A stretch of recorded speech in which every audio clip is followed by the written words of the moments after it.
It's Nahamani Israel with Nahamani.org.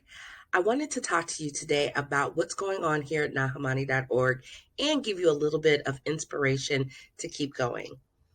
Recently, we received the Lincoln and Gilbert Grant, which is a small micro grant given to minority led businesses that were impacted by the COVID-19 pandemic.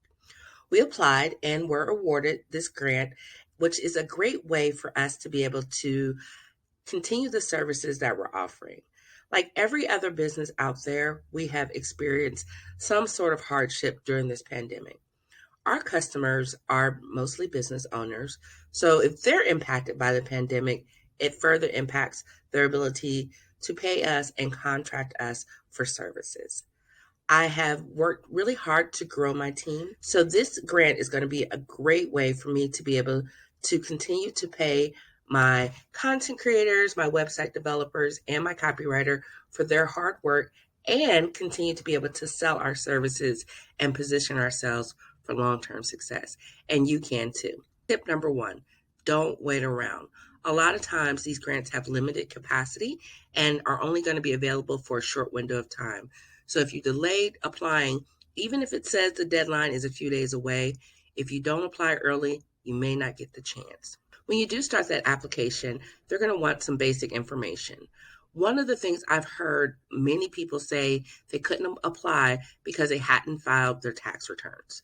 As a business owner, I know you have lots to do and there's lots of moving parts, but you have to stay compliant with your local government, your state government, and your federal government, and that means filing your tax returns. You should also be registered with your Secretary of State, so that way you can be shown as in good standing with the state that you're doing business. Here are a couple things that I found are really helpful for you to have pre-written when you get ready to apply for these grants.